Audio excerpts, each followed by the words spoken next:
경제와 주식시장 사이의 차이가 크다고 얘기를 많이 합니다. 그렇게 되면 경제를 보는 사람 입장에서는 상당히 곤혹스러울 수밖에 없습니다. 경제를 가지고 얘기하자니 현실이 설명이 잘 안 되는 것 같고요. 그렇다고 시장을 따라서 얘기를 하자니 경제가 눈에 밟히고 이런 진퇴양난의 상태에 들어갈 수밖에 없는데, 그래서 오늘은 미국을 중심으로 해서 국내의 경제에 대해서 알아보는 시간을 갖도록 하겠습니다. 김도원 KB증권 이코노미스트 나오셨습니다. 예, 안녕하십니까? 안녕하세요. 자, 앞에서 제가 말씀드렸던 것처럼 주가하고 경제가 따로 움직인다는 얘기를 많이 합니다. 그래서 이코노미스트 입장에서 지금 주식시장을 어떻게 보고 계십니까? 네, 말씀 주셨던 것처럼 주가와 경제가 따로 움직인다라는 얘기를 조금만 바꿔서 얘기하면 기대와 실적의 차이가 좀 있다라는 얘기로 바꿀 수 있을 것 같습니다. 예.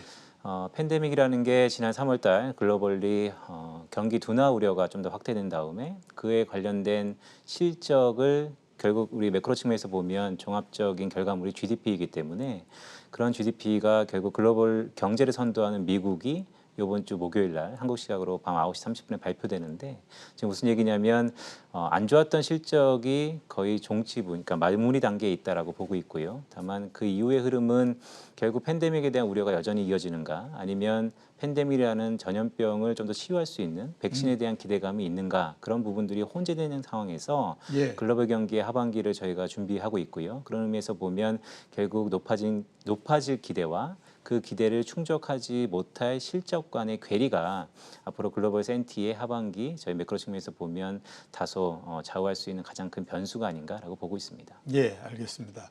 자, 말씀을 하셨으니까 좀 여쭤봐야 될 것 같습니다. 모레에 7월 FOMC 회의가 열립니다. 여기에서 우리가 관심 있게 봐야 될 부분이 뭐 있겠습니까?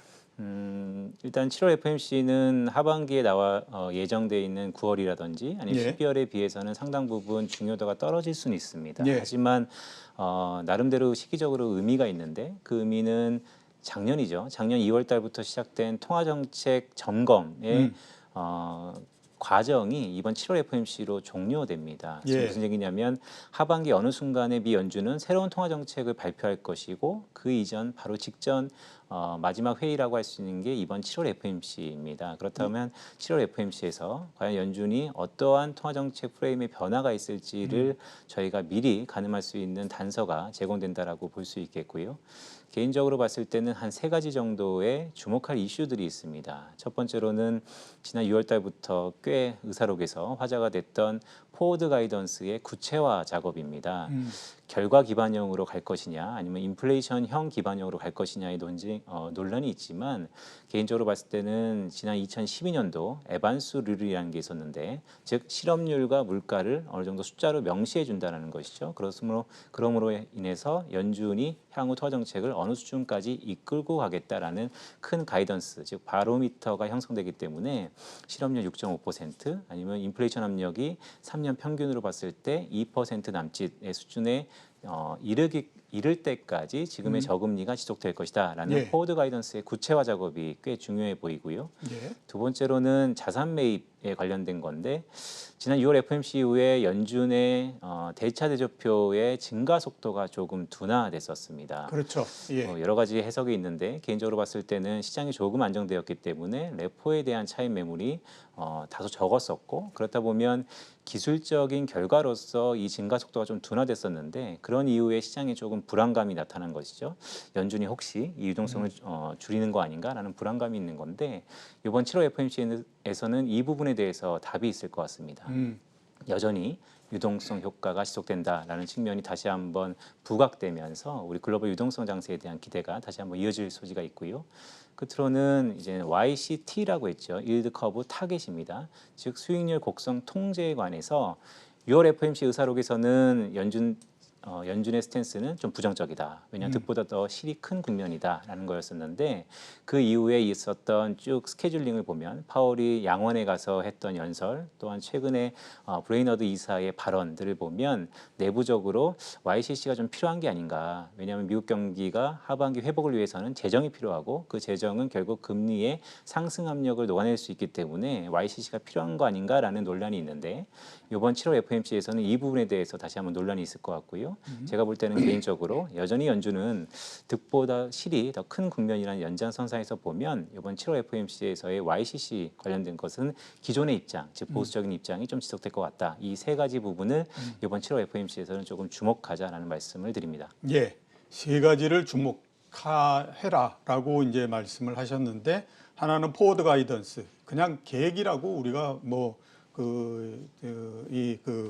얘기를 할 수 있겠죠. 그러니까 실업률을 얼마, 그 다음에 또 물가 상승을 얼마, 그거에 따라서 우리가 금리를 어떻게 하겠다라고 하는 계획을 내놓는 거.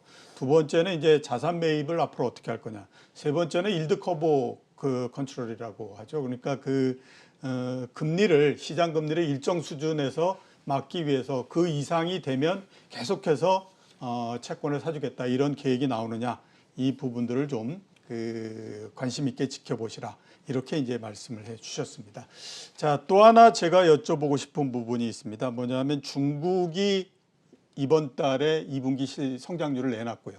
그때까지만 하더라도 굉장히 아무튼 세계 경제는 환호를 했습니다. 이렇게 아무튼 빨리 올라올 수 있느냐 이런 얘기를 했는데 일주일 후에 우리나라가 그 2분기 성장률 내놨고 역시 조금 그렇게 쉽지는 않은 것 같아 이런 생각을 하게 됐고요. 그 다음에 우리나라를 포함해서 다른 나라하고 중국을 보면은 이게 성장률이 좀 다릅니다. 이게 아마 성장 경로가 좀 달라서 그렇지 않을까라는 생각이 드는데 이렇게 서로 달라진 이유가 뭐 있습니까? 말씀 주셨던 것처럼 이번 달을 놓고 봤을 때 저희 실물경제 측면에서 좀 중요했던 게 중국의 2분기 GDP이죠. 왜냐하면 1분기에 마이너스 6.8%, 즉 팬데믹 여파 때문에 중국 경제가 크게 무너졌기 때문에 과연 2분기 어디까지 올라올 수 있을까? 그러니까 베이스 이펙트, 즉 기저를 감안해도 어디까지 성장을 이끌 수 있을까가 초미의 관심사였습니다. 예. 왜 관심사였었냐면 우한에서 나타나는 코로나 바이러스가 중국에서 빠르게 안정되면서 향후 여타 국가들한테 미치는 시사점이 있었던 것이죠. 코로나19가 안정되면 빠른 회복이 있을 것이다라는 기대감이 있었는데 말씀 주셨던 것처럼 한국은 뚜껑을 열어보니까 생각보다 좀 저조했습니다. 그리고 이번 주 목요일 날 발표되는 미국 또한 금요일 날 발표되는 유럽의 2분기 GDP의 잠정치를 보면 아직 좀 녹록지 않아 보입니다. 그렇다면 과연 중국은 빨리 회복했는데 여타 국가들은 왜 이렇게 더딜까에 대한 해답이 궁금할 텐데 개인적으로 봤을 때는 시차가 좀 있는 것 같고요. 예, 시차. 네, 왜냐하면 중국은 코로나19가 빨리 일단 통계상 보면 진압이 됐고 한국은 아직까지는 뭐 이전에 비해서는 훨씬 더 경감된 측면이지만 사회적 경제활동 재개가 진행되면서 다소 조금 확진자 수가 늘어나는 경향이 있습니다. 그렇기 예. 때문에 중국의 이런 빠른 2분기 회복이 여타 국가들한테는 3분기에 나타날 가능성이 있다라는 측면에서 좀 지켜보자라는 말씀을 드리는 거고 다만 회복은 하겠지만 그 회복의 속도가 중국만큼 빠를 것 같지는 않습니다. 이유는 결국 성장을 드라이브할 수 있는 각 국가별의 요소들이 있습니다. 중요한 팩터인 것이죠. 중국을 보면 아무래도 투자의 기여도가 꽤 높았었기 때문에 2분기에 빠른 회복이 가능했다라는 측면에서 여타 국가들, 한국, 중국, 유럽을 본다면 투자에 대해서 어느 정도 성장의 기여도가 높았느냐에 대해서는 다소 조금 회의적입니다. 그렇기 예. 때문에 회복은 하겠지만 그 회복 속도는 중국만큼 빠르지 않다라는 것을 저희가 귀결할 수 있겠고 예. 다만 투자 관점에서 보면 그렇다고 낙심하지 말자라는 말씀을 드리는 게 이후에 후속 조치를 보면 특히 유럽을 중심으로 그린 인프라 투자에 관련돼서 예산이라든지 유동성이 집행되고 있습니다. 그렇다면 결국 회복 속도는 중국만큼 빠르지 않겠지만 성장을 끌어올릴 수 있는 즉 고용 창출이라든지 GDP를 끌어올릴 수 있는 투자 관점에서의 유동성이 집행되고 있기 때문에 결국 하반기 회복에 대한 기대가 여전히 이어진다라는 말씀을 드립니다. 네, 알겠습니다. 그러니까 서로 간에 회복 경로가 조금씩 다르기는 하지만 시차를 두고 아마 하반기에는 회복이 어느 정도 될 거다. 이렇게 이제 우리가 정리해 볼 수 있을 것 같고요. 그 다음에 이제 경제를 보는 관점은 뭐 여러 가지로 서로 다르기 때문에 항상 전망도 서로 다를 수밖에 없습니다. 근데 최근에 미국을 보게 되면 참 엇갈린다라는 생각이 많이 듭니다. 그러니까 그 커틀러 백악관에 계시죠. 같은 경우에는 굉장히 지금 미국 경제가 V자 형태에서 빠르게 올라오고 있다. ISM 제조업 지수 봐라. 뭐 이런 얘기하고 있고요. 그에 비해서 이제 반대쪽에서는 그거 아닌 것 같은데 조만간 굉장히 나빠질 것 같은데 이런 얘기도 하고 그럽니다. 그러니까 아주 어떻게 보게 되면 굉장히 극단적으로 지금 이제 엇갈리고 있는 상태인데 이런 엇갈리는 상태에서 생각하시기에 미국 경제 전망은 어떻게 될 것 같고 그게 이제 시장에 어떤 영향을 미칠 걸로 보십니까? 지난 상반기와 하반기를 바라볼 때 관점은 상반기는 둔화였다면 하반기는 회복이고요. 상반기가 기대감이 워낙 낮았었다면 하반기는 기대감이 높아지는 어떻게 보면 경제 지표상에서는 조금 불안감도 있습니다. 팬데믹 이후의 사회에서 이전 수준으로 회귀는 상당 부분 시간이 걸릴 겁니다. 그건 자명한 상황이고요. 왜냐하면 경제 주체들의 행태가 달라졌기 때문에. 다만 우리가 보는 심리는 조금 다를 수 있죠. 약간 뉴스거리일 수 있습니다. 연말 백신에 대한 기대 여전히 높아지고 있습니다. 다만 반대국변으로 백신이 아직 없는 상황에서 경제활동 재개가 됐기 때문에 상당 부분 다시 한번 코로나19 재확산에 대한 우려가 있는 겁니다. 그림을 보시면 경제활동 재개 지수라는 걸 하나 만들어봤습니다. 즉 3월 중순에 팬데믹이 일어나기 이전에 미국 경제의 경제활동을 100으로 봤을 때 락다운 하고 나서 곧바로 경제 재개 지수가 0으로 내려가죠. 다만 한 달 정도 지난 다음에 미국 사회에서 단계적으로 경제활동 재개가 나타났습니다. 즉 경제활동 재개 지수가 차츰 풀리는 거죠. 우상향하는 것입니다. 다만 백신이 없는 상황에서 경제활동 재개를 하다 보니까 다시 코로나19의 확진자 수가 증가하고 그렇다면 일부 주에서 경제활동 재개가 중단되는 상황. 자, 이 상황을 매일매일 발표하는 미국 구글의 이동성 지수랑 한번 연동시켜서 제가 계산해 봤더니 현재 미국의 50개 중에서 약 한 22개에서 3개 주가 경제활동 재개를 멈춘 상태이고요. 그렇다면 팬데믹 이전 수준이 경제활동이 100%였다면 지금은 약 한 47% 수준이고 코로나19 재확산이 지속된다라는 가정을 깔고 가면 이 수준이 좀 더 내려갈 가능성이 높습니다. 그렇다면 이 구글 이동성 지수 역시도 우하향할 가능성이 있기 때문에 자, 이게 무엇을 의미하느냐? 이전보다는 좋죠. 0보다는 높아진 상황입니다. 회복은 합니다. 하지만 그 회복 속도가 이전보다는 조금 둔화될 수밖에 없는 상황에 있다라는 말씀을 드리는 겁니다. 예, 알겠습니다. 자, 그 미국 관련해서 또 하나 저 여쭤보고 싶은 게 경기부양 대책입니다. 5차 경기부양 대책이 지금 공화당하고 그다음에 백악관에서 나온 안으로는 1조 달러니까 우리나라 돈으로 따지면 1,200조 정도가 되고요. 그렇게 되면 이전에 2.8조 달러였으니까 1조 달러를 더하면 3.8조 달러 정도 되는데, 자, 5차 경기 부양안의 내용하고 이게 나오면 어떤 영향을 좀 줄 거라고 보십니까?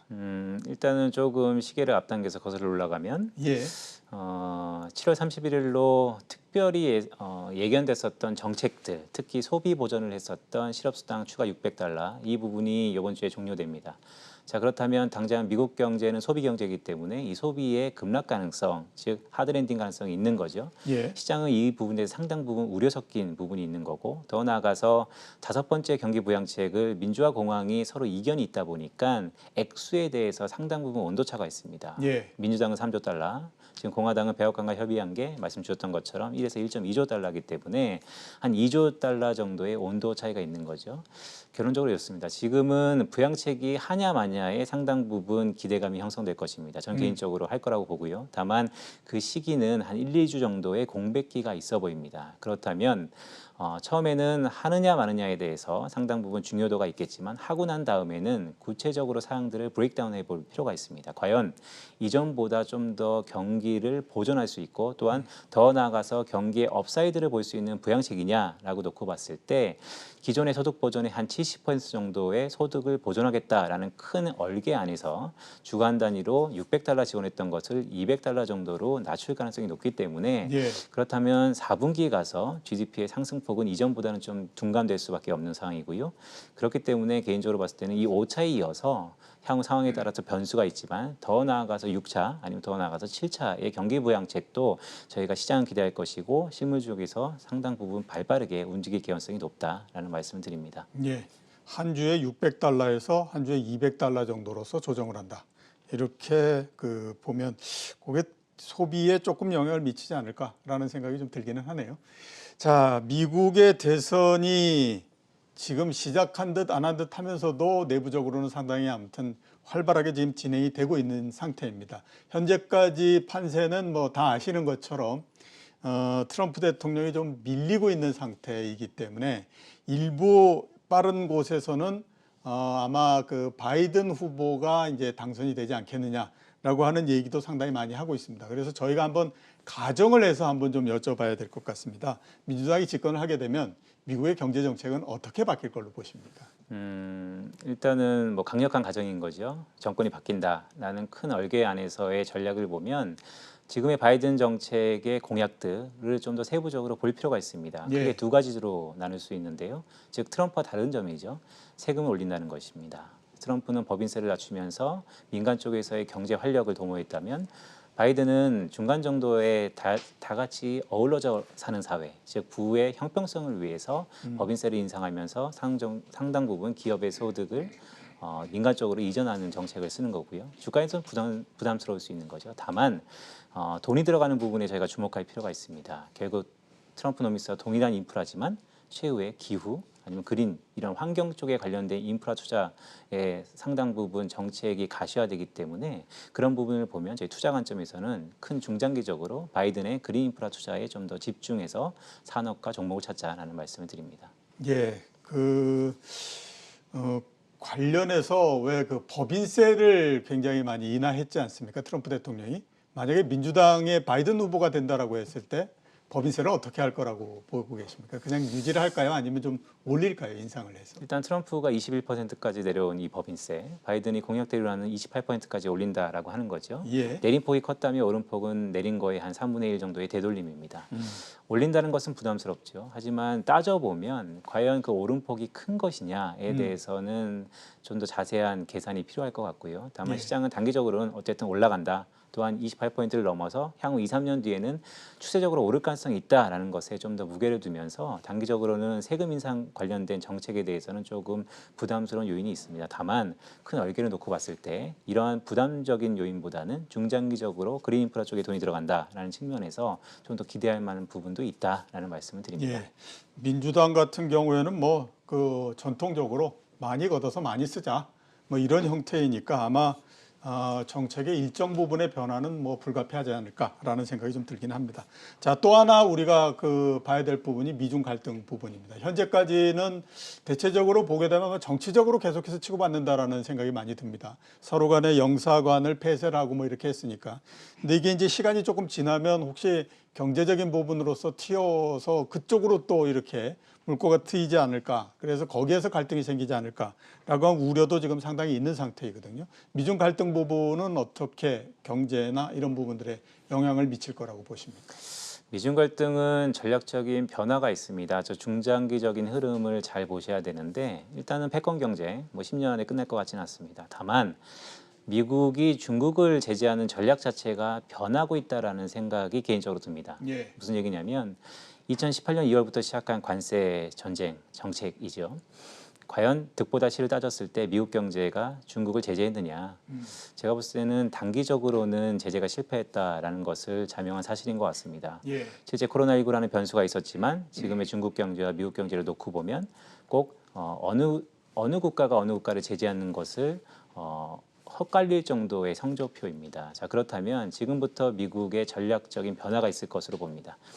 관세를 아무리 올려봐야 중국을 제재할 수 없다. 즉 단기적인 제재에서는 힘들다라는 것을 자명하고요. 그렇다면 결국 중국 사회가 먼 훗날 발전했을 때 가야 될 그 상황, 즉 관세 장벽이 아니고 비관세 장벽의 허들을 높일 가능성이 높아 보입니다. 그런 예. 부분들이 지금 중장기적인 큰 흐름에서 미국과 유럽에서 나타나는 기후, 환경, 인프라, 스트럭처 아니면 그 제도에 대해서 상당 부분 비관세 장벽을 높이고 있기 때문에 우리는 전략적으로 그 부분들에 결국 돈이 들어갈 것이고 그 두 부분들에서 투자 포인트가 있을 것이다라는 말씀을 드리는 겁니다. 예, 알겠습니다. 자, 마지막 질문을 드려야 될 것 같은데요.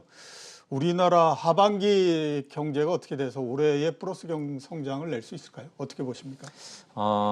대부분 사람들의 시각이 한국 경제 물론 여타 국가들보다 코로나19 이후에 선방한다라는 것은 자명해 보입니다. 예. 하지만 목표로 했었던 플러스 연간 성장을 보이기 위해서는 2분기 성적표가 워낙 저조했기 때문에 하반기 전기 대비 2% 성장이 한다 하더라도 저희 KB증권이 보면 연간 한 마이너스 0.9% 즉 역성장이죠. 그런 부분은 불가피할 것이다라는 말씀을 드립니다. 예, 그러니까 하반기에 진짜로 엄청난 변화가 있지 않는 한 플러스 성장은 쉽지가 않을 거다. 이렇게 정리해 볼 수 있을 것 같습니다.